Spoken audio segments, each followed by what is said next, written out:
Bismillahi walibni waruhil kudus al-ilahul wahid. Demi nama Bapa, Putra dan Rohul Kudus, ketiganya yang esa. Shalom sahabat yang dikasih oleh Tuhan, berjumpa kembali dengan saya di channel ini. Terima kasih buat teman-teman yang selalu setia mendukung perkembangan channel ini dengan cara subscribe, like, komen, dan share. Tuhan memberkati kita. Sobat terkasih, satu anugerah bagi kita untuk terus meluruskan cara pandang orang terhadap kekristenan yang selalu disalahpahami dari oknum-oknum yang tidak bertanggung jawab, yang kerjaannya setiap hari membahas kekristenan, tetapi kalau mereka dibahas justru kepanasan. Teman-teman yang terkasih, kita tahu beberapa bulan lalu ada sebuah kejadian yang sangat tidak enak, ya, hiruk pikuk di dalam dunia perdebatan perdiskusian.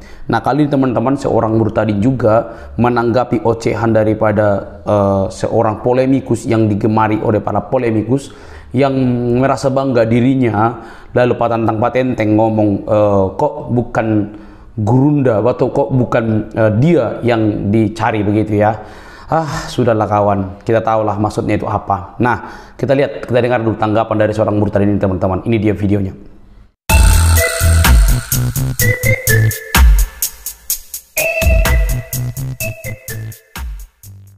Kemudian dijadikan guru dan membuahkan hasil-hasil penghujat lainnya selayaknya dia menghujat kekristenan. Dan dia Nora. Oh iya, oke. Masya Allah. Assalamualaikum Bang Juma. Assalamualaikum warahmatullahi wabarakatuh. Ada yang melaporkan alat. Kenapa gajahnya nggak dilapor? Nah, ini salah satu tantangannya dia. Ada yang melaporkan Ratu Entok. Kenapa dajalnya nggak dilapor? Maksudnya dirinya mengaku dajalnya penghujat maksudnya. Ya, dia menantang supaya supaya aparat atau supaya kekristenan itu melaporkan dia, ya, untuk menangkapnya, ya, teman-teman. Masa yang kecil-kecil yang hanya lihat foto kayak gini, ya kan memang dia gondrong. Gimana ceritanya? Betul, ya, betul. Cuma seandainya kamu di sini berani ngomong, masa Ratu Entok dibilang menghujat, ya, karena dia cuma nunjukin fotonya suruh potong rambut. Kan memang gondrong. Kan ada dalilnya, kan nggak ada dalilnya Yesus gondrong, nggak ada ya. Maksudnya ya memang dalam gambaran umat Kristen, ya Yesus rambut gondrong. Rata-rata orang di sana memang rambutnya gondrong, ya teman-teman ya. Rambut cepak itu jarang banget, kecuali orang-orang Romawi. Orang Romawi rata-rata rambutnya memang cepak karena mereka tentara. Tapi kalau orang biasa, mereka memang kebanyakan rambutnya gondrong. Nah, yang jadi persoalan adalah Yesus itu ada di 2000 tahun yang lalu. Dia menjadi manusia, ya. Kemudian memang digambarkan sebagai orang Kristen sampai sekarang menganggap bahwa Yesus itu seperti itu bentuknya. Nah, kemudian udah tahu itu keyakinan orang Kristen bahwa itu adalah Yesus Tuhan kami. Kenapa justru kok dia menunjukkan di video TikToknya itu mengatakan cukur kau punya rambut ini, cukur kau. Ini berarti dia gila dong. Ratu Entok gila dong. Kalau bukan tujuan ngeledek apa? Coba saya mau tanya sama kalian. Kalau bukan tujuan ngeledek apa? Yesus ada 2000 tahun yang lalu, dia sudah nggak ada lagi. Dia bukan lagi sebagai manusia. Karena dalam misi kemanusiaannya sudah selesai 2000 tahun yang lalu. Ya, terus dia menyuruh Yesus cukur. Apakah ini etika yang benar? Atau ini penghujatan, kan gitu. Nah, ini makanya definisi penghujatan itu seperti apa. Definisi penghujatan itu semacam itu, teman-teman. Berbicara dengan bertujuan menyakiti, berbicara dengan tujuan menyinggung, berbicara bertujuan untuk mengolok-olok. Nah, itu disebut penghujatan. Ya, saya sudah bilang, jangankan kau bisa berkata Yesus gondrong suruh cukur-cukur dengan cara mengolok-olok. Saya juga bisa ngatain nabimu pedofil, saya juga bisa kalau saya mau. Kalau bicara data. Ya kan? Kalau kita ngikutin data ya. Makanya saya bilang, bukan semua orang itu bodoh seperti pemikiran kamu. Orang itu nggak polos seperti pemikiran kamu semua. Dia bersikap untuk menjaga dan membatasi perkataannya, sikapnya, tingkah lakunya.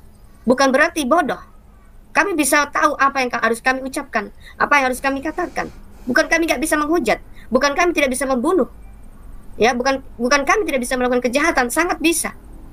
Tapi kami diajarkan untuk kami bagaimana membatasi sikap kami, perkataan kami, tingkah laku kami, ya, reaksi kehidupan kami, perilaku kami. Kami harus membatasi, karena kami manusia punya akal budi, bukan barbar.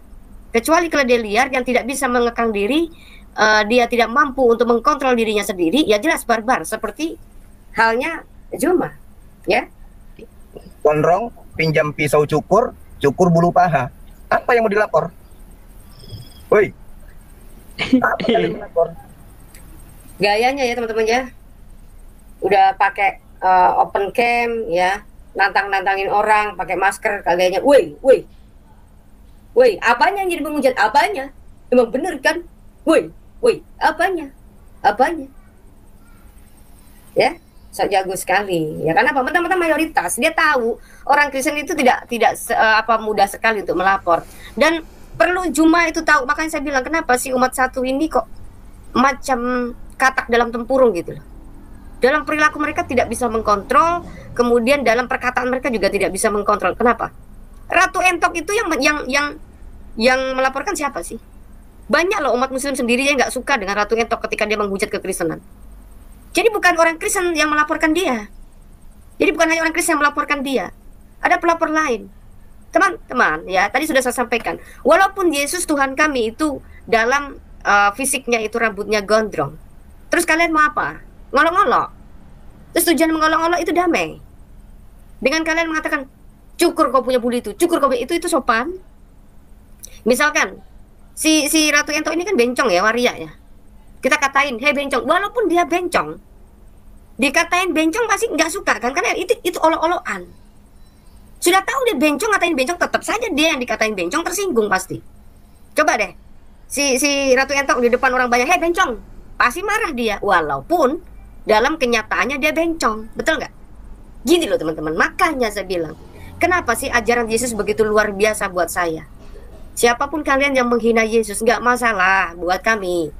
Yesus sudah memberitahukan kepada kita, ya jangan balas kejahatan dengan kejahatan. Kemudian dia juga mengatakan ya, kasihilah sesamamu manusia sama seperti dirimu sendiri. Artinya kalau kau tidak mau dikatain seperti itu, jangan ngatain orang. Yesus gondrong 2000 tahun yang lalu. Dia sudah mati, bangkit, dan bahkan naik ke surga kembali. Masih kau hujat-hujat sampai sekarang. Nah kamu yang masih hidup dalam keadaan bencong, kalau saya kata-katain kamu, bencong lo, bencong, bencong, si bencong kamu ngapain bencong? Walaupun saya kata-katanya halus seolah-olah bertanya, bencong kamu ngapain? Oh lagi dandannya bencong. Misalkan kamu dikatain, disebutkan nama bencong, tersinggung nggak? Walaupun dalam kenyataannya kamu bencong. Itu loh teman-teman. Betapa pentingnya belajar ke tata keramaan ketika kita berbicara. Ya saudara, bukan kami nggak bisa membuat analogi berbalik untuk menyerang kalian. Itu bukan nggak bisa, sangat-sangat bisa. Mau hujatan model apapun sangat-sangat bisa. Ya, seperti tadi siang saya sudah sampaikan ya. Saya menunjukkan dalil pada kenyataan seperti ini. Lalu saya katain nabimu seperti itu. Walaupun nabimu benar-benar kenyataannya seperti itu, apakah itu benar? Apakah itu sopan? Apakah itu tidak menyakitkan ketika saya sampaikan hal itu kepada kalian? Diarahkan kepada nabimu, apakah tidak tersinggung? Kan gitu. Ya, kalau misalkan Yesus gondrong, ya sudah cukup ini data gini loh guys. Di dalam kekristenan itu Yesus itu gondrong. Kenapa dia mesti gondrong? Harusnya jangan gondrong dong. Nah, harusnya begitu ya. Kalau misalnya dia tidak setuju dengan kegondrongan Yesus, misalkan, ya, dia ingin mempromosikan keyakinannya Islam nih loh guys. Islam itu yang baik. Bahwa Muhammad itu rambutnya botak, cepak. Harusnya betul itu botak, cepak. Jangan gondrong. Kalau ternyata Muhammad rambutnya juga gondrong, ya, terus kenapa? Artinya bagaimana? Oh kan wajar, dia kan manusia. Yesus kan Tuhan, kenapa kok gondrong loh? Terus kalau seandainya terbotak, kamu katain lagi, Tuhan kok botak? Pasti begitu, kenapa? Yang tidak kamu setujui bukan perkara rambut gondrong dan botaknya. Yang tidak kamu setujui, Yesus itu kau paksakan jadi nabi. Kau memaksa iman orang, kau memaksa kitab orang, kau memaksa keyakinan orang, ya, supaya Yesus itu tetap nabi.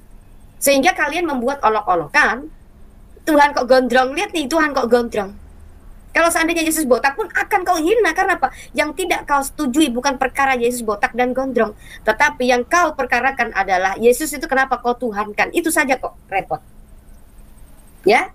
Nah, kalau misalkan kalian ragu tentang ketuhanan Yesus ya, mari kita berdiskusi gitu loh. Saya berkali-kali saya sampaikan ya, saya menyediakan link secara umum supaya kalian yang Muslim, yang kemungkinan sangat tidak tahu tentang Alkitab, tidak tahu tentang siapa itu Yesus, mari berdiskusi dengan saya. Syaratnya adalah, nah ini, dengarkan kata-kata saya. Syaratnya adalah kita akan membuka suatu perbandingan disebut Yesus dan Muhammad. Kalau Muhammad adalah nabi paling suci bagi umat Islam, nabi penyempurna umat Islam, mari kita buat pemaparan dari kedua belah pihak, ya. Saya akan memaparkan kemanusiaannya Yesus, sekaligus saya akan memaparkan ketuhanannya Yesus, keilahiannya Yesus. Nah, kemudian Anda juga menunjukkan data dalam kitab Anda, sisi kemanusiaannya Muhammad. Ya, dilihat semua dari apa namanya biodatanya dia, silsilahnya dia, proses kelahirannya dia, bapak ibunya siapa, kan gitu ya. Kemudian sampai masuk kepada nazatnya. Nah, kemudian masuk lagi kepada teladannya, masuk lagi kepada pengajarannya, masuk lagi kepada apa namanya kemuliaannya. Nanti kita akan tersingkap, kamu akan bisa membedakan kenapa umat Kristen mempercayai ada kedua dualitas di dalam iman kekristenan, bicara tentang Yesus ketika datang ke dunia sebagai manusia. Ya, saya akan menunjukkan sisi kemanusiaan Yesus di mana, sisi keilahiannya Yesus di mana. Kemudian kenapa dia harus menjadi manusia? Prosesnya bagaimana? Akan saya berikan data di kitab saya. Asalkan Anda jangan berkain-kain ketika ditunjukkan data, itu surat siapa? Itu surat siapa? Itu pasti surat Paulus kan? Itu pasti surat Sisipat. Enggak begitu, saudara. Ketika kita memaparkan suatu data, ya, bagian kita bukan melihat manuskripnya. Nanti kalau kamu saya tanya balik manuskrip kamu akan setengah mati nanti pusing. Karena Al-Quran tidak punya manuskrip. Ya, ini kalau kita bicara data, menunjukkan dari kedua sisi, maka saya akan tunjukkan bukti proses bagaimana Tuhan itu datang ke dunia sebagai manusia. Ya, nah kemudian nih teman-teman, saya melihat video guru gembol dengan siapa itu Ustadz Udin itu ya, berdebat mengenai jati diri Allah mereka. Itu sama-sama Islam saja berdebat, mereka sibuk mempertanyakan Allah itu yang mana dan bagaimana seperti apa. Ya, mereka asumsikan selayaknya dalam pemikiran mereka masing-masing. Artinya di dalam Islam sendiri sebenarnya hari ini sudah ada keraguan tentang Allahnya. Ada banyak anak-anak muda, generasi sekarang itu pikirannya berbeda dengan orang dulu. Ya, mereka akan mempertanyakan Tuhan, sebenarnya Allah itu beneran ada nggak sih? Kenapa mereka sampai mampu mempertanyakan itu? Bagaimana kita memahami Allah yang benar itu bagaimana, Pak Ustadz? Karena selama ini Ustadz itu hanya sibuk mendongeng. Dan mereka tidak mendapatkan jawaban-jawaban yang pasti ketika mereka sudah terlanjur lahir secara Islam dari turunan. Kemudian ketika mereka melihat iman Kristen, kok kenapa gamblang dipaparkan dalam konten-konten mereka. Tetapi kok di dalam Islam kok hanya urusan cebok, percebokan, perselangkangan, perjilbaban, ya, peperangan, dan lain sebagainya. Kenapa nggak difokuskan kepada pengajar secara teologis? Ya, teman-teman. Begitu maksudnya. Kita lanjutkan kembali.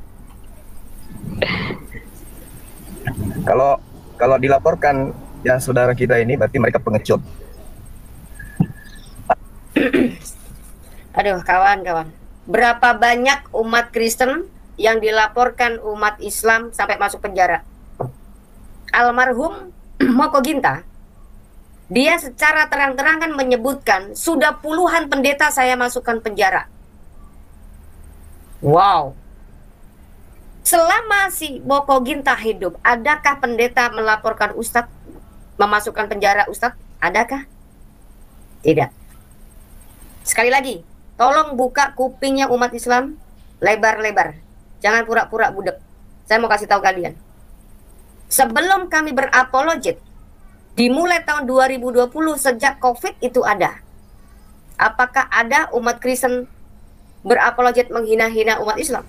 Apakah ada kami umat Kristen yang selalu membahas kitab kalian? Enggak ada.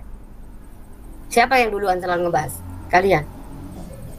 Adakah umat Kristen yang mengebom masjid-masjid? Enggak ada. Yang ada kalian yang mengebom gereja. Kami diam. Kami ada nggak demo? Kami ada nggak berteriak-teriak, haleluya, tangkap si itu, bunuh keluarganya semua? Adakah? Nggak ada. Hello?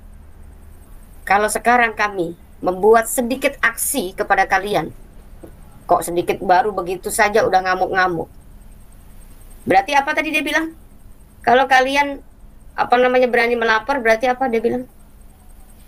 Harusnya yang dilaporkan itu yang kecil-kecil yang hanya lihat foto kayak gini, ya kan memang dia gondrong. Gimana ceritanya? Gondrong, pinjam pisau cukur, cukur bulu paha. Apa yang mau dilapor? Woi, apa yang dilapor? Kalau dilaporkan ya saudara kita ini berarti mereka pengecut. Tuh kan? Kalau dilaporkan saudara kita ini berarti pengecut. Sekarang saya mau tanya, kesalahan Muhammad KC itu apa sih? Ayo, jawab. Kesalahan Muhammad KC itu apa sih? Kalau cuma di penjara masih mending. Muhammad KC remuk tulang rusuknya. Muhammad KC menerima suapan kotoran manusia. Artinya dia diperlakukan tidak manusiawi oleh karena agama. Orang-orang yang mengaku membela agama melakukan penyiksaan terhadap sesama manusia.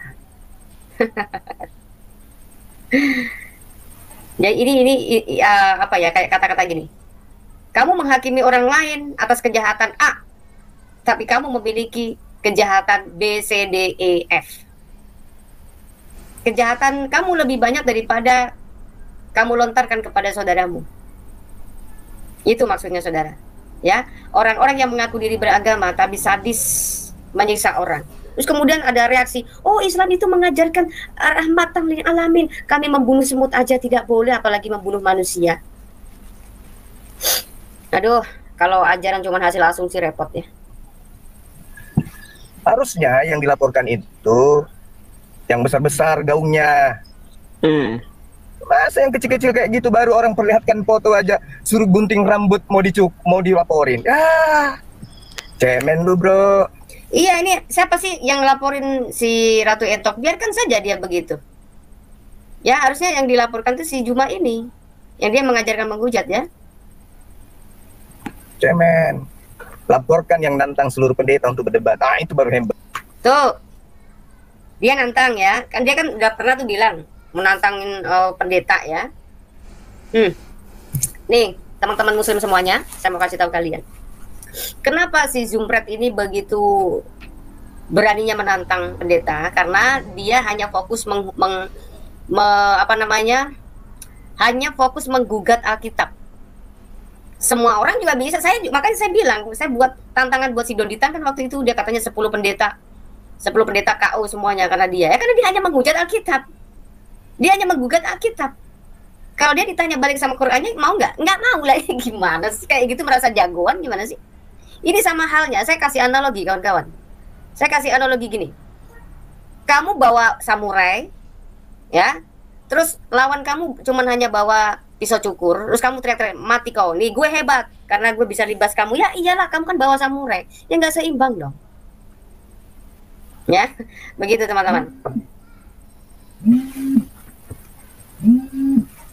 Jadi cara kita untuk bernarasi itu ya pakai otak gitu loh. Jangan seenaknya saja gitu loh ya. Lanjutkan kembali. Nah, yang dilaporin yang kayak gitu-gitu cuma diperlihatkan foto, memalukan. Kalau kalian punya wajah, dengarkan ya, kalau kalian punya wajah, punya harga diri, malu digituin Tuhan kalian, ya harusnya yang menginjak Bibelmu itu yang kau lapor. Betul. Betul, karena memang Islam hanya bisa selama ini melakukan penghujatan, nginjek Bible, udah biasa ya. Orang cuma lihat foto, potong rambutmu, jangan kayak perempuan, potong rambutmu, dilaporin. Lah kalau dia ngatain Yesus, potong rambutmu jangan kayak perempuan, nabimu kan rambutnya juga gondrong dong, nabimu kayak perempuan dong. Maka inilah gunanya orang itu harus belajar, kitabnya sendiri nggak ngerti ya, wajah nabinya juga nggak tahu seperti apa ya kan, ngolok-ngolok keyakinan orang ya. Kalau kita tanya misalkan, coba oke. Isa dalam kitab kamu itu rambutnya gondrong apa pendek? Ayo. Jumret, kita tanya, Isa dalam kitabmu itu rambutnya gondrong apa cepak? Ayo, gimana? Hello? Kalau kami bisa menunjukkan data, yang jadi permasalahan adalah kampret. Bisa nggak menunjukkan data? Makanya saya udah ulang-ulang bilang loh teman-teman, kalian itu hanya sibuk menghujat kekristenan, hanya mengolok-olok kekristenan, padahal dirinya sendiri nggak ngerti isi kitabnya. Yesus diolok-olok seperti perempuan, nggak normal. Sedangkan nabinya dia katanya ganteng. Gantengnya seperti apa? Kalau saya minta bukti untuk menunjukkan datanya bagaimana? Kalau nggak bisa, saya yang akan bantu nunjukin datanya. Terus saya suruh baca kamu sendiri. Kira-kira bagaimana kamu ketika membaca ternyata apa namanya si nabimu itu mengerikan gitu. Ya? Gimana coba? Nah, itulah ya. Jangan cuman hanya sebenarnya kalian itu cuma nyari koin di TikTok untuk bisnis tujuan, karena kalau dalam orang Islam itu paling demen orang menghujat, teriak-teriak itu pasti dapat itu terus. Kalau orang Kristen memang jujur teman-teman, kita nggak dapat apa-apa, ya. Apalagi orang Kristen itu tidak mudah dibohongin, nggak bisa. Orang Kristen dia mau beruang, dia orang kaya, mereka itu walaupun nggak fokus kepada keyakinan, mereka bukan orang bodoh, mereka orang pintar juga, orang tahu soal Alkitab. Jadi bukan penghujat yang dikasih koin, bukan. Ya, ada orang-orang yang tergerak hatinya untuk memberkati apologet Kristen, ya. Tetapi mereka juga sembarangan. Bukan apologet yang cuma hanya menghujat itu yang dikasih koin, bukan. Itu kalau kekristenan, bedanya kualitasan dengan mereka. Lah mereka karena mereka yang penting sumbernya kenceng suaranya. Mau menghujat itu berarti membela Islam dengan cara apapun itu halal. Mau takiyah aja boleh, kan gitu kan? Nah, gitu loh kan. Bedain. Gimana nggak makin marah penghujat muridnya Juma? Sementara ada yang jelas-jelas menggunakan seragamnya Tuhanmu, hah? Joget-joget, hah? Kau malah berkongko. Di mana otakmu? Mending habis jangan cebok, colek, gitu.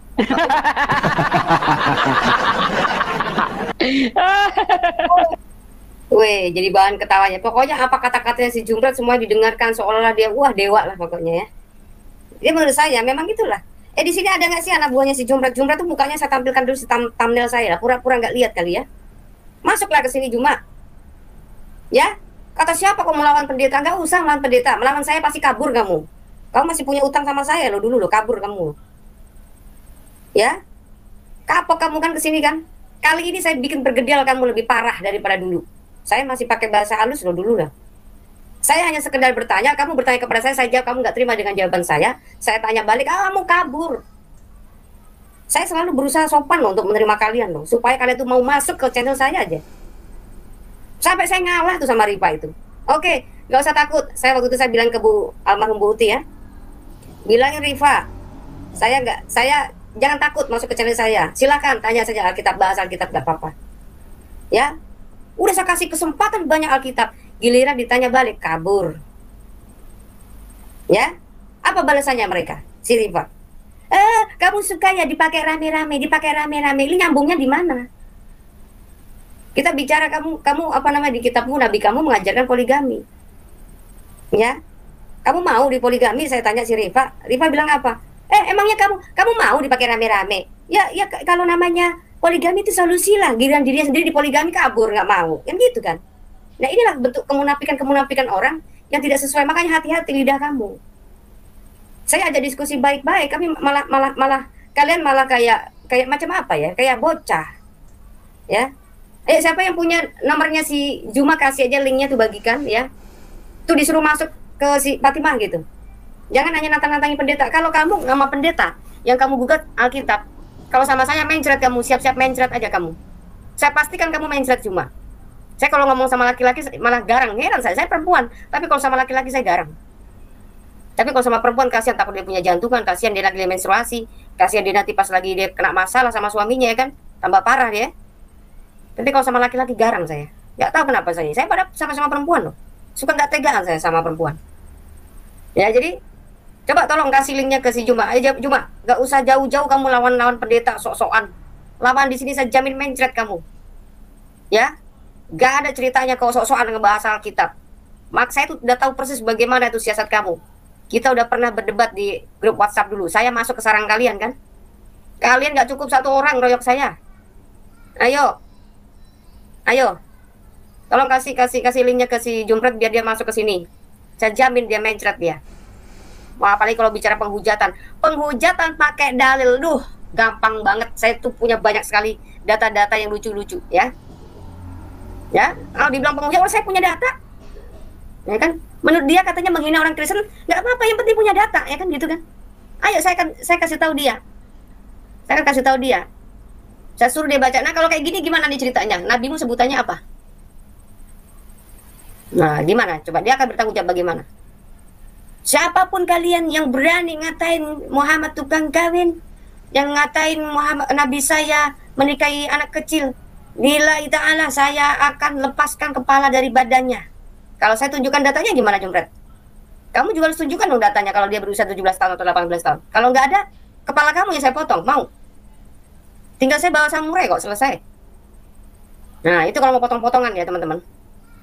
Kalau ngomongin soal fisik ya, teman-teman. Siapapun bocah, anak kecil pun kalau bawa samurai tebas sekali jebret, putus. Kalau punya tangan pun putus. Ya, jadi nggak usah lah sok-sokan gini hari orang membela agama kok pakai mau penggal-penggal kepala orang. Ini model apa kayak begitu? Ayo kita bicara ilmu, bicara data, ya. Bahkan kami umat Kristen tuh bener-bener harus mempertanyakan loh kitab kamu loh. Itu sejarah Musa itu di mana kok ada di kitab Arab? Nah artinya ini nyaplok dari mana nih? Gak usah gugat-gugat tentang kata Allah. Allah itu sebelum ada umat Islam ada Allah. Kalau Allah itu milik umat Islam berarti Allah punya 3 anak. Allah ta'alu za'al manat, itu juga sama-sama Allah. Allah yang mana yang kalian caplok? Ayo. Jadi kalau misalnya ada polemikus itu yang sok-sokan katanya masih gini hari masih bicara tentang Allah nyaplok dari Allah kamu, ya. Kita bicara sejarah. Ya. Saya interogasi betul-betul kamu punya pengetahuan tentang sejarah itu sampai di mana. Ya, saya jamin dodol lipat kalian kalau diajak ngomong sejarah. Lanjut. Berkata, potong rambutmu. Dia cuma bicara sama foto pun, kamu luka. Hah? Kamu luka. Tuhanmu diludahin, ditampar, ditelanjangin, ditombak, digantung di pohon, kalian malah jilat pantat. Ini ya, seolah-olah dirinya tidak terima ada penghujatan. Di lain sesi dia akan berkata, kita ini yang nonton bukan cuman hanya kita bos. Yang nonton kita ini ada jenderal, ada pendeta, ada kiai, ada ustadz, ada ulama. Mari kita tunjukkan kalau kita ini berbicara, berapologet dengan benar, kata dia gitu ya. Waktu itu ada ya, videonya seperti itu ya. Tapi dengan dia berkata, hanya timbang pakai foto saja kalian kepanasan. Yesus dikatakan suruh potong rambut. Giliran Yesus dulu dicaci maki, diludahi, diolok-olok, disiksa, digantung, kalian diam saja bahkan cium pantatnya. Maksudnya apa ini? Terus kita mau menggugat orang-orang yang sudah membunuh Yesus pada masa itu di 2000 tahun lalu. Ya. Ini logikanya di mana sih? Nyumpet di mana sih logikanya si Jumpret ini? Dia berani ngomong di depan saya, Jumpret, kau ngomong ini sadar apa kau ini kentut? Kayaknya kentut lebih bermakna daripada mulutmu. Ya. Kentut lebih bermakna daripada mulutmu. Kau ngomong seolah-olah kentut. Kami umat Kristen sudah sampaikan bahwa Alkitab bukan hasil halusinasi rekayasa manusia, kenyataan dirubah menjadi ilusi, sejarah menjadi dongeng, bukan. Alkitab berkata berdasarkan apa saja. Jadi artinya yang tidak menyesuaikan dengan isi kepalamu atau isi kepala kalian umat Islam atau isi kepala nabimu, tidak. Alkitab tidak bisa menyesuaikan iman Islam, tidak bisa. Kalau Yesus disalib, titik disalib. Kalau tidak mau percaya Yesus disalib, ya sudah, kamu menjadi antikris, gitu repot. Nah, jadi permasalahan adalah ketika ada kitab suci yang menyangkal Yesus disalib, artinya ini antikris betul-betul yang memberikan informasi secara gamblang siapa oknum pengembangnya, siapa oknum pencetusnya, ya. Dan kami akan berhak untuk menggugatnya karena Yesus memang disalib. Ini sejarah. Jadi sejarah Yesus disalib itu bukan hanya murid Yesus yang mencatat di bagian dalam kitab kami, tetapi orang-orang di luar yang bukan murid Yesus juga mencatatnya. Itulah yang disebut sejarah. Ya, kami umat Kristen itu umat bisa berpikir, bos. Kami umat Kristen itu membaca kitab kami secara gamblang tanpa ditutup-tutupi dengan bahasa-bahasa asing, ya, bahasa-bahasa yang menurut kami bahasa yang tidak perlu. Walaupun ada bahasa aslinya kalian terjemahkan pun juga kalian rubah-rubah, percuma. Ya, percuma ada dalil yang bahasanya di seolah-olah ditaruh tuh original teksnya, tapi dalam terjemahan sama saja dikibulin kalian. Ya, dodol. Sedangkan kalian juga akan tetap fokus kepada terjemahannya karena kalian juga nggak ngerti bahasa originalnya, kan gitu saudara. Dan berapa kali saya sudah sampaikan, kalau kalian mengatakan bahwa Al-Quran tidak pernah berubah-berubah, mana aslinya coba? Ada nggak Islam itu punya manuskrip? Atau di sini kalian akan menunjukkan manuskrip? Sini saya bantu sedikit, saya bantu tunjukin. Hanya saja, sama nggak sama original yang kamu pegang itu? Kitab kamu original, bener nggak itu original? Bisa bedain nggak original sama fotokopian? Bisa bedain nggak? Yang disebarkan ke seluruh dunia dengan manuskripnya, kalian bisa bedain nggak? Pasti nggak ngerti juga tentang manuskrip. Manuskrip itu apa? Ya? Jadi dari cendekiawan kalian sendiri juga mengatakan tahun 1924 di Mesir Kairo, Al-Quran sedang diedit. Kemudian baru disebarkan ke seluruh dunia. Terus kalian bisa menunjukkan di bawah tahun 1924 Qurannya seperti apa? Tinggal sangkal itu Munir Siri itu. Munir Siri itu tinggal disangkal. Beliau ini bukan orang ecek-ecek seperti kalian. Beliau bicara apa adanya. Ya. Dan beliau sendiri sebagai cendekiawan muslim yang adalah dosen dan juga doktor mengemukakan ya bahwa sejarah-sejarah Islam yang tertulis dalam Al-Quran, beliau tidak mengatakan itu berasal dari Arab Saudi atau Mekah. Kemudian kalian tahu nggak sih penulis hadis? Dari mana mereka? Banyak umat Islam yang nggak tahu di sini, saudaraku. Karena apa? Mereka beriman bukan pada pengetahuan. Iman mereka tergantung. Kalau ustadznya pekok, ya ikut pekok. Kalau ustadznya santun, ikut santun. Kalau ustadznya itu ngajarin apa bedil sana bedil sini, ya ikut-ikutan gitu. Tergantung ustadznya. Nah, kalau iman tergantung kepada ustadznya, saudaraku, artinya kalian tidak memiliki kitab suci yang bisa dianut oleh setiap orang. Ya, jadi disebut kitab suci. Mau kamu orang bego, mau kamu orang tidak sekolah, yang penting bisa ngebaca, ya, kamu bisa akan mengerti itu disebut kitab suci, saudara. Ya, kalau kita nggak ngerti kitab suci kita sendiri, waduh, mesti harus banyak baca, bos. Karena istilah katanya banyak baca pasti banyak tahu. Orang malas baca pasti goblok sendiri, kurang informasi. Banyak tanya tidak sesat di jalan, tapi kalau malu bertanya pasti sesat di jalan. Jangan sok tahu kau. Gitu ya. Hah? Kamu nggak sadar Tuhanmu itu digituin? Kamu nggak anggap itu penistaan, malah pahlawan? Hah? Bodohnya. Enak kali dia ngomong bodohnya. Dul, kami tahu ya. Kenapa Tuhan kami datang ke dunia sebagai manusia? Ya, dia harus mengalami hal itu. Kau bisa tahu kan dalam kitab para nabi, dalam Yesaya 53 menyebutkan bagaimana ciri Mesias. Dia mengalami kesengsaraan.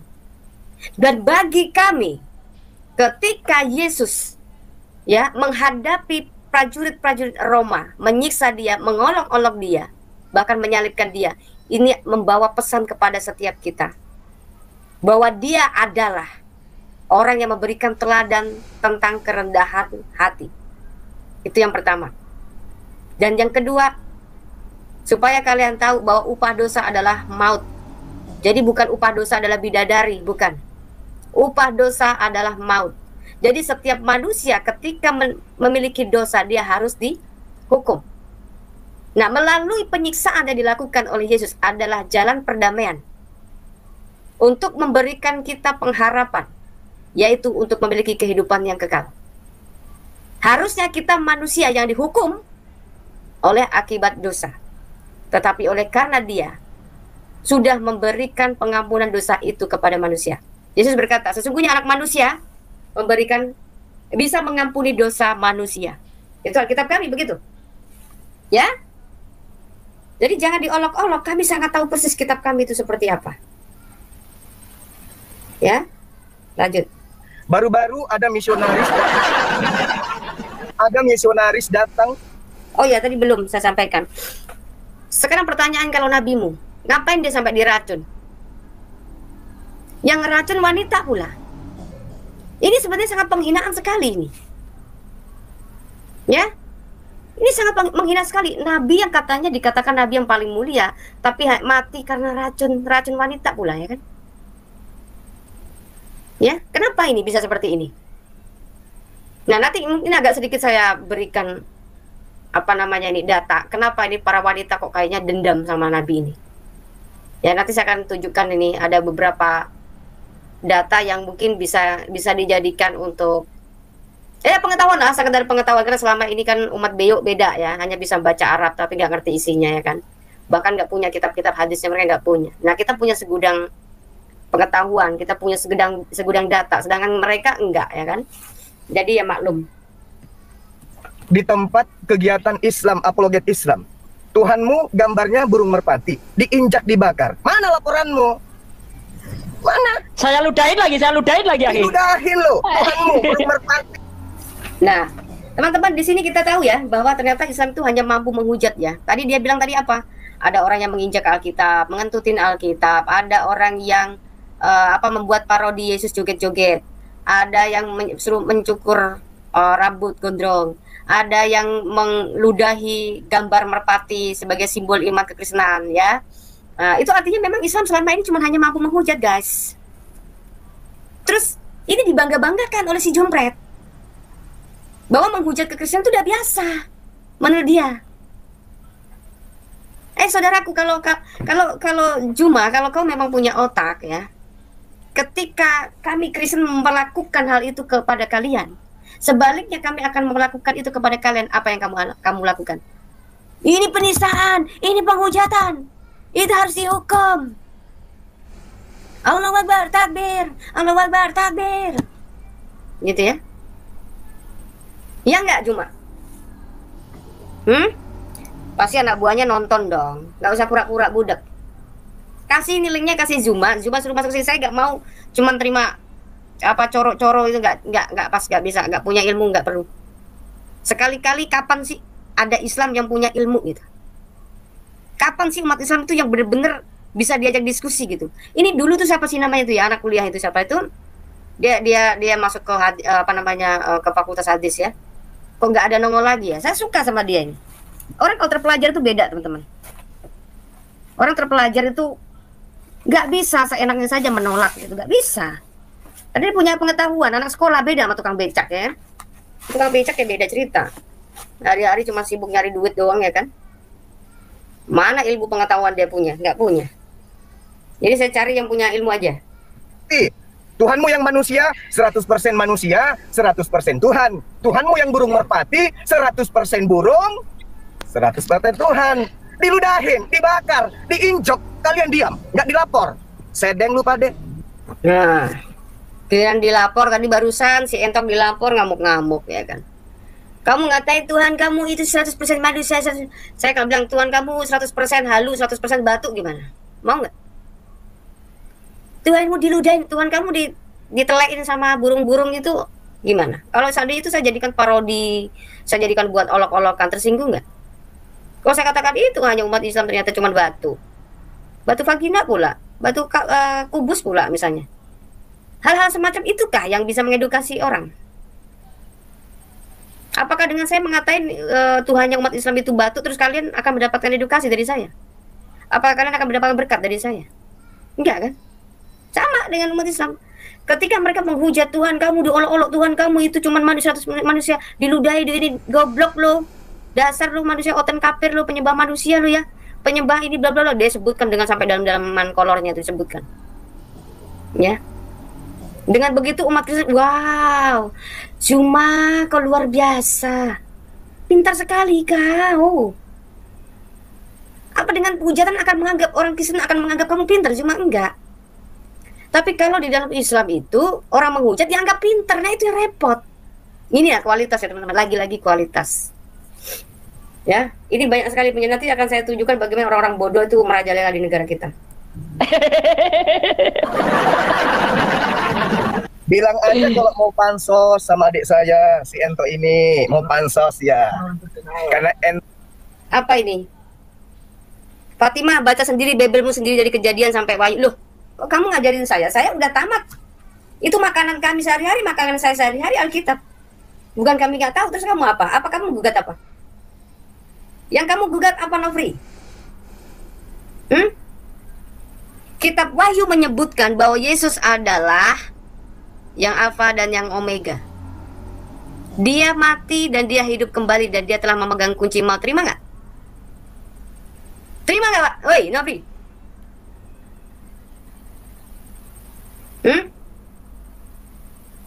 Nah inilah teman-teman umat yang nggak tahu diri, nggak beres otaknya tuh di sini, kitabnya sendiri aja nggak ngerti, dia suruh saya baca dulu. Kami itu makanan kami nih. Apa yang tidak kami baca tiap hari? Itu makanan rohani kami tuh. Lah kalau kitab kamu dibaca bagaimana? Kamu baca tuh dalam hadis Musnad Ahmad nomor 464. Coba isinya gimana itu? Makanya kalau kamu sendiri nggak ngerti kitab, jangan nyuruh-nyuruh kita. Di mana-mana orang kafir lebih pintar daripada kalian. Kalian bisa produksi apa sih? Apa sih produksi yang kalian buat itu bisa berguna untuk manusia? Kencing unta, aduh ogah, dikasih aja ogah apalagi beli. Obat kuat. Apa coba yang bisa kalian bisa berguna itu apa? Bikin silet aja nggak bisa kalian. Toa yang kalian pakai aja juga buatan orang kafir, coba gimana sih? Kalian akan menganggap menjadi umat pintar. Dunia mentertawai, inilah dunia Islam. Kan gitu ya. Islam hanya mampu beranak kayak gitu ya. Ya beranak pinang iya pintar. Ini sudah ada Pak Stenker. Salam Pak Stenker, selamat malam. Salam. Mana kabar? Puji Tuhan. Bicara mengenai si Jumalat bin Abdullah penjilat klitorisnya si Alat ini ya. Iya. Ini sesembahnya si Nuha Lestari nih, si Jumalat bin Abdullah penjilat klitoris Alat Nuha. Nggak percaya, saya nama. Bawa si Juma ke sini, saya buktikan kata-kata itu terhadap dia. Bawa si Juma sini, saya buktikan bahwa dia itu penjilat klitoris si Alat. Nih, ini aja orang Islam nantangin dia nggak berani dia. Ini video ini saya udah tonton Ibu. Ini orang Islam ya Pak? Islam, dia menunjukkan KTP Bu, ditunjukkannya KTP. Jadi gini, dia nantang si Juma, masuk ke room itu, terus si Juma nantang dia buka masker, dibukanya maskernya. Tunjuk KTP, ditunjuk KTP-nya, buka maskermu, nggak dibuka si Juma Bu. Ini Islam. Itulah jagoan kalian Muslim. Ini Islam. Oke, kita dengarkan dulu ya kali ya Pak. Dengarkan dulu dia. Ya, silakan. Ya teman-teman ya. Ayo silakan. Saya tantang kamu Juma dan APII, gerombolan APII, Asosiasi Penyesat Islam Indonesia. Saya tantang kamu Juma, open cam wajah, tunjukkan KTP, open cam wajah tanpa masker Juma ya. Kita tanding di sini one by one, 1 versus 1, membahas tentang siapa yang digantung di kayu salib. Yang jelas bukan Yudas Iskariot. Ya, saya Al-Masih, kamu Yudas, monggo. Ya, saya tantang kamu 1 vs 1. Iya, Juma makin parah penghujatannya karena apa? Karena banyak Islam itu yang kayak saya sudah teman-teman ya. Banyak Islam yang udah cerdas di komentar TikTok ya. Saya Habib Fanan, sayangnya udah habis ini ya. Tuh, teman-teman lihat ya, dia tuh Muslim sendiri aja nggak suka yang namanya Juma. Juma keluar-keluar mau laporin tuh sama si Api itu ke Polda, emang diterima laporannya? Nah, kalian tahu nggak? Emang sebenarnya udah berapa kali umat apologi Kristen itu dilaporkan sama si Juma sama Api? Api kan pimpinannya dia tuh. Emang didengerin?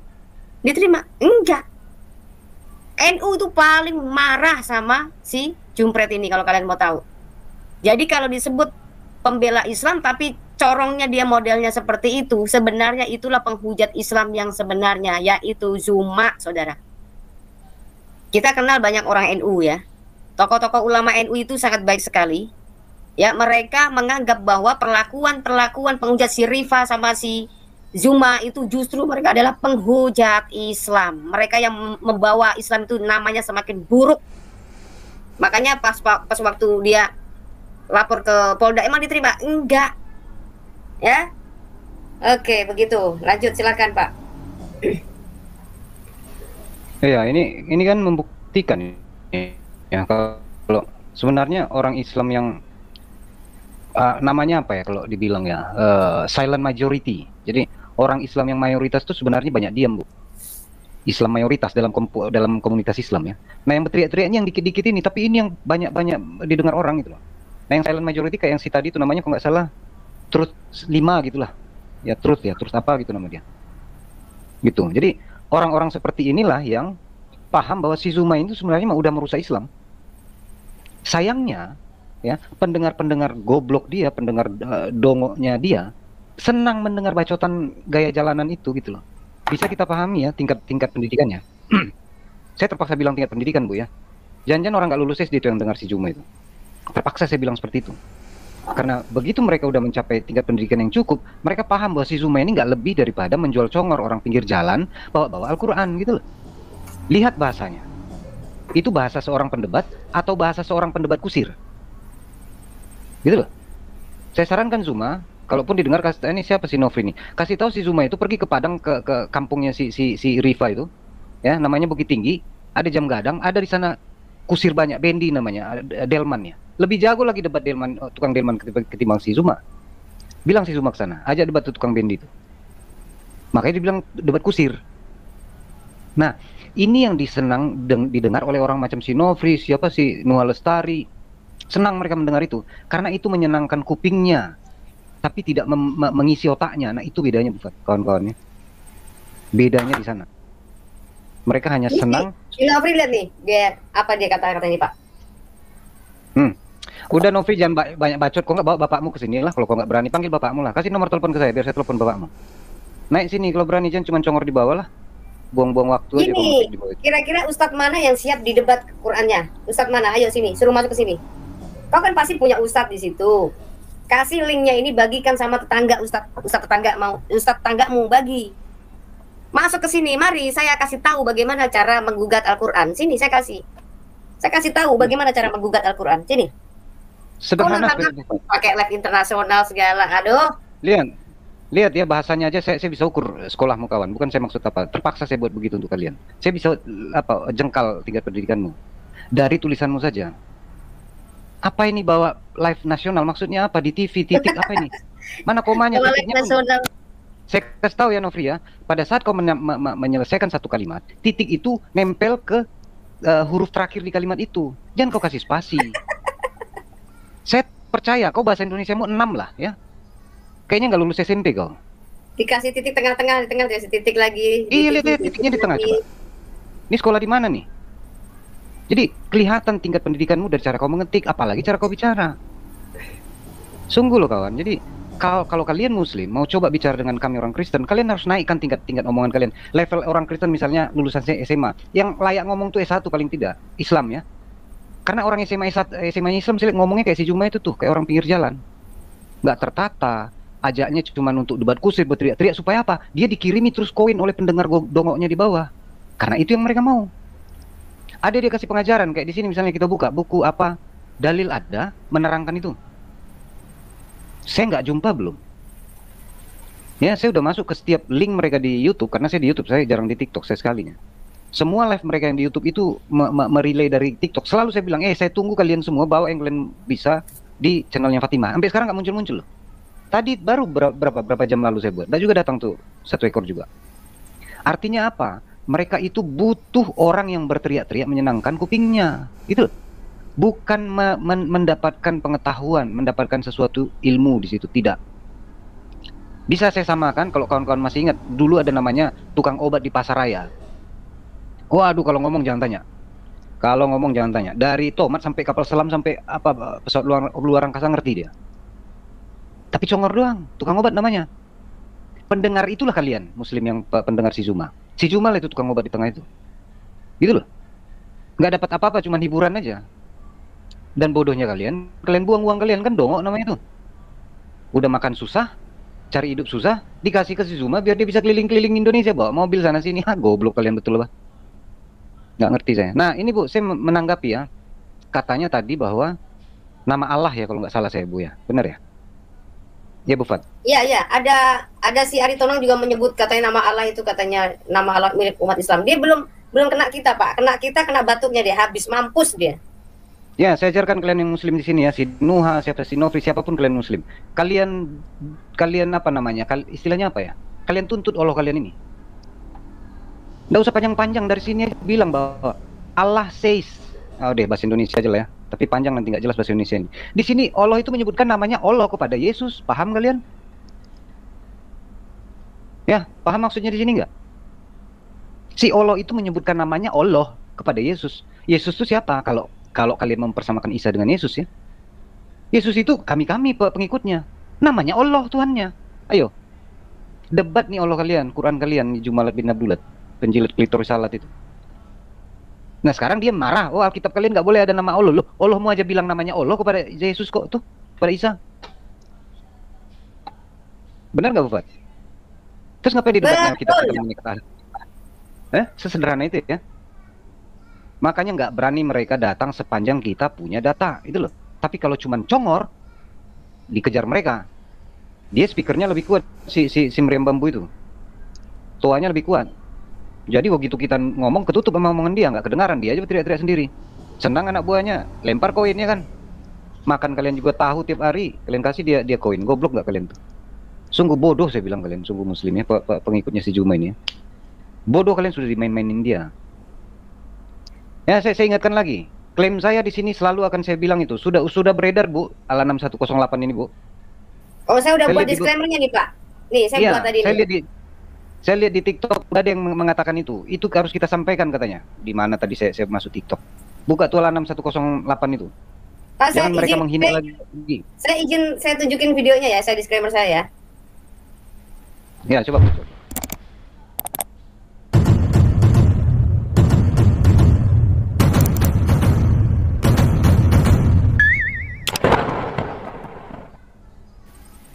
Nah, sudah itu. Iya, itu harus kita buat, Bu. Jadi, dia sudah menghujat, kita munculkan ayat ini, berarti kita bisa menghujat lebih. Ya, tidak salah kita ya, disclaimer sudah ada loh. Jadi, begitu kalian menghujat, jangan salahkan kami menghujat lebih bahkan daripada itu. Tanpa pengetahuan ya, sementara kita di sini buka data loh. Bukan Al-Congor macam si Jumal bin Abdullah itu. Disclaimer ini ternyata di TikTok saya udah temuin tadi itu. Ini yang harus kita omongkan, kata mereka. Bagus, itu yang saya harapkan. Gitu. Berarti ada yang dengar apa yang kita katakan, Bu. Karena ini jarang ya. Coba Bu Fat, saya ingat selama ini jarang dimunculkan. Benar nggak? Betul. Pada saat mereka memaki, kita nggak keluarkan. Kita harus keluarkan, kau maki ya, bukannya ala 6108 ya. Itu dulu pijakannya. Oke, mulai dari sekarang saya bilang anjing Allahmu. Jangan salahkan saya. Karena Allahmu sudah ngomong begitu. Kan gitu. Jadi tidak ada bicara menghujat lagi. Karena Allahnya sudah mengingatkan, tapi mereka nggak mau. Jangan salahkan kita. Dan saya mau bilang begini. Begitu mereka bilang menghujat, Al-Quran lah yang paling awal menghujat semua agama, terutama kekristenan dan Yahudi. Apa penghujatannya? Dia bilang bahwa Yesus itu adalah manusia saja, utusan saja. Bukan dalam pemahaman kita. Penghujatan kan namanya, Bupat, kawan-kawan? Iya. Iya. Jadi jangan bilang kami yang menghujat. Allah kalian menghujat kami, menghujat Tuhan kami duluan. Terus kok ngamuk-ngamuk kalian kami bicara seperti ini, kan ini konyol nih kadang-kadang nih. Makanya saya bilang, muslim-muslim yang penjilatnya si Juma itu tak punya otak, nggak sekolah satupun. Terpaksa saya bilang. Paling lulusan SD, dah paling kuat SMP, udah sampai situlah. Diikutinya orang yang congornya paling anak lulusan SMA, maaf ya, saya bukan mau, tapi terpaksa saya bilang seperti itu. Melihat dari gaya bahasanya. Dia, coba lihat, cara dia berbicara sangat dibuatnya teratur loh. Coba perhatikan si Juma itu kalau bicara. Terlalu teratur, paham ya? Bicara, terlalu teratur. Jadi bagi saya, dia bersembunyi. Padahal kalau bicara di luar nggak akan begitu. Saya yakin itu. Tidak akan begitu gaya bahasanya. Ingat kawan-kawan, jadi inilah yang harus kita sampaikan ya. Supaya mereka itu paham. Kita bukan mau bilang supaya kalian, ya mendukung urusan masing-masing ya. Tapi pandai-pandai melihat. Kalian sudah dikadalin nama tuh manusia-manusia. Ya. Si Juma dan kawan-kawan, si Rifa apalagi itu perempuan bejat satu itu tuh. Kalian udah dikadalin bulat-bulat sama mereka. Ya, mereka tahu kalian tuh pengen disenangi, dikasih hiburan ya, membuat panggung supaya kuping kalian enak terhibur gitu. Nggak diberi kalian pengetahuan. Dengan begitu, kalian rela melemparkan uang kalian, paling kalian makan tahunya tiap hari. Saya bukan orang yang senang juga ya. Bukan orang yang senang saya.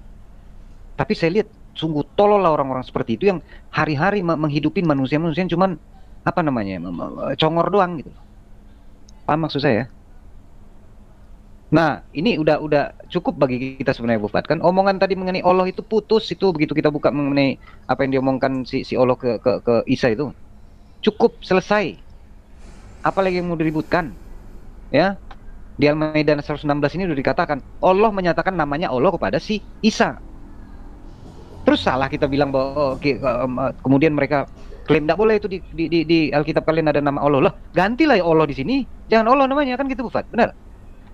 Masuk nggak logika saya, kawan-kawan? Harusnya ganti dong. Jangan Allah dong, Allahnya Isa. Ya. Jangan Allah di sini. Apa kek terserah. Karena dia bicara kepada Isa. Ganti sementara namanya, jangan Allah gitu. Apa kek Fulan kek apa kek terserah lah. Dan Fulan berkata kan gitu misalnya, Bu Fat, maaf saya kembali pijakan saya ya, ala 6108 ya. Saya kan bilang Allahnya ini ganti dulu namanya jadi Fulan. Dan Fulan berkata, oh anak Maryam, apakah kau berkata kepada orang-orangmu, ambil aku dan ibuku sebagai Tuhan selain Fulan? Kan begitu harusnya, Bu Fat. Iya betul. Ya. Baru kalian debat, kalian ribut malah ya. Baru kalian ribut, kalian tidak boleh di Alkitab kalian ada tulisan Allah, karena Allah itu punya kami, kan gitu. Apa buktinya? Ini Allah sendiri nggak bilang Allah kepada Yesus, namanya Fulan misalnya, kan gitu Bu Fat. Susah bahas. Makanya bawa ke sini siapapun ya Muslim kalian sekarang ada Muslim di sini, siapapun bawa ke sini yang bisa debat sama saya. Ini yang kita bahas nih, Al-Maidah nih, sederhana kok. Bawa congor silakan, tapi bawa sini orangnya siapa?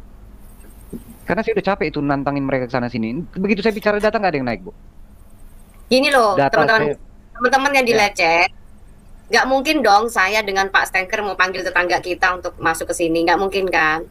Nah, kalian yang tidak pernah tampil di layar, tolong bagikan link ini ya, mungkin iseng-iseng sama tetangga. Misalnya kalian punya teman Ustadz, Pak Ustadz, coba masuk ke Bu Fatimah sana. Kalau perlu ajari mereka soal Islam sebenarnya bagaimana, ketika mereka mempertanyakan kitab Islam itu bagaimana. Tolonglah, ya gitu teman-teman. Bagi linknya ke mereka biar ada Ustadz berani masuk ke sini lah. Kita pengen cari Islam yang berilmu, bukan cuma polemikus doang ya. Baik teman-teman yang terkasih dalam Tuhan Yesus, berikanlah tanggapan teman-teman ketika sudah mendengarkan video barusan. Saya berharap teman-teman boleh dengan elegan saja, dengan lemah lembut saja, dengan sopan saja untuk memberikan komentar. Hormatilah orang-orang yang mungkin tidak senang dengan kekristenan. Tetaplah menabur kasih, tetaplah memakai hati nurani yang benar untuk menanggapi setiap orang yang mungkin kita dengar sembrono dan sembarangan terhadap keyakinan kita. Karena ajaran Kristus itu berbeda dari semua ajaran, maka kita juga wajib melakukan hal yang sama seperti firman-Nya, bahwa kita harus memberikan pertanggungjawaban kita dengan lemah lembut dan sopan, teman-teman. Karena tidak ada faedahnya dengan meniru yang sama untuk dikatakan kepada orang-orang yang buta atau yang menyalahpahami tentang kekristenan. Mungkin kadang kita harus tegas, tapi bukan menjadi bablas ya. Tegas tapi harus sesuai dengan koridor. Tetap kita menghormati siapapun yang kita hadapi. Teman-teman terkasih, kalau kita mendengarkan video barusan, ini namanya orang yang sok apa tuh patenteng gitu ya kan, sosok jago begitu. Apakah karena memikirkan bahwa mereka itu di negara yang mayoritas sehingga begitu mudah mulutnya berbicara dan begitu entengnya menantang, begitu entengnya dia melakukan sesuatu yang menurut dia itu paling benar begitu ya. Ya, di mana-mana memang dia selalu melakukan hal itu di channelnya dia. Tapi coba perhatikan teman-teman, ada satu hal yang perlu dikritisi oleh para Muslim terhadap dia. Kenapa dan apa itu? Pernahkah dia mengajarkan Qurannya secara khusus di dalam live-live-nya dia? Rasanya jarang. Dia hanya sibuk mengutak-atik terhadap Alkitab, menafsirkan sembarangan. Hal ini kan menjadi sebuah pancingan terhadap orang-orang Kristen untuk memberi jawab, bahkan kepada orang-orang yang tidak sabar lagi lalu membalas dengan begitu luar biasa. Maka ada banyak para apologet dan juga banyak yang lainnya menyembunyikan wajah dengan tujuan karena ya merasa nggak aman kalau misalnya mempertanyakan agama yang agamanya yang ngoceh tadi itu gitu ya. Jadi ada banyak mereka yang bersembunyi supaya ya karena takut, itu jawabannya, karena takut kalau dibahas begitu. Karena udah kejadian banyak yang terjadi di Indonesia seperti itu teman-teman ya. Mereka begitu mudah membahas Alkitab, menafsirkan, tetapi di saat yang sama ketika mereka dibahas atau disentuh saja sang baginda atau Quran dan lain sebagainya, pasti beres deh masalahnya. Pasti nggak lama gitu ya. Hal itu sudah kita lihat gitu. Nah, tetapi kalau kita mendengarkan dari penjelasan Murtadin ini, satu poin yang saya dapatkan, cara bicara dan cara menanggapinya itu loh, menunjukkan kasih. Maksudnya apa?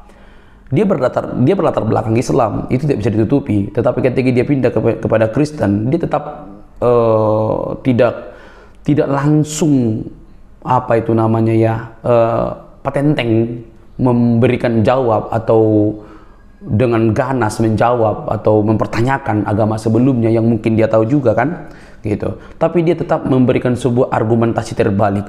Bagaimana kalau kami melakukan sebaliknya? Bagaimana perasaan Anda? Kan gitu. Itulah yang terjadi kepada teman-teman kita yang lain gitu.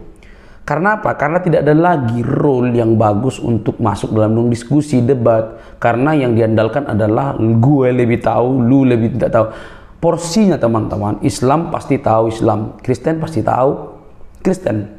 Nah kalau saling bertanya artinya kita butuh literatur dan saling membuktikan, itu saja, sederhana itu. Maka kalau tidak siap, misalnya diberikan sebuah data terhadap tentang baginda atau tentang Quran yang menurut Anda tidak pernah Anda baca tapi dibuktikan bahwa penulisnya adalah Islam seperti itu, maka Anda harus bisa menjawab itu, membantah itu dengan cara menunjukkan literatur yang mungkin lebih tertua dibandingkan yang ditunjukkan orang Kristen. Begitu juga dengan kekristenan gitu. Maka kami sangat santai teman-teman ketika berhadapan dengan siapapun. Ketika ditanya, Yesus bukan Tuhan dan lain sebagainya itu, ya kita tanya mana literaturmu. Kalau dikasih tahu literatur abad ke-17, abad ke-18 atau Injil Apokrif, kan jauh itu sudah dibantah kan gitu. Jadi sebelum makanya kita tidak childish atau tidak kanak-kanakan gitu. Nah teman-teman, kalau kita mendengar tadi orang ini merasa bangga gitu ya, petantang-petenteng menantang untuk ditangkap atau segala macam begitu. Yakinlah, mungkin kamu bebas dari hukum secara duniawi, yakinlah. Tapi sejauh mana kau melangkah dan lari, pasti ada perkara di situ. Kami mendoakanmu supaya kau bertobat dari caramu yang selalu membahas kekristenan dengan sembarangan, dengan penuh kegirangan demi koin-koin yang kamu dapatkan. Oke teman-teman, saya salut dengan murtadin tersebut, menjawab dengan baik. Dia hanya berargumentasi terbalik. Kalau kamu diperlakukan yang sama, bagaimana perasaanmu? Jangankan seperti yang dilakukan kepada kekristenan atau Ratu Entok itu ya. Jangankan seperti itu. Membuat nama sang baginda saja atau nama Maria dan lain sebagainya sudah kena begitu ya. Apalagi yang lainnya kalau dibongkar. Nggak tahu lagi gimana reaksi kalian. Ya. Tetapi yakinlah bahwa orang yang memiliki kebenaran, dia pasti tidak akan pernah terguncang dan marah ketika dipertanyakan. Oke teman-teman, semoga kita dicerdaskan. Kita doakan terus supaya banyak orang yang percaya kepada Tuhan Yesus melalui pelayanan penginjilan, melalui apologetik dan pelurusan terhadap salah paham yang ditampilkan oleh para polemikus di setiap harinya. Karena disitulah Injil akan terus diberitakan. Kiranya kasih Kristus yang menyelamatkan umat manusia memberkati kita semua. Sampai ketemu di video selanjutnya. Bye-bye.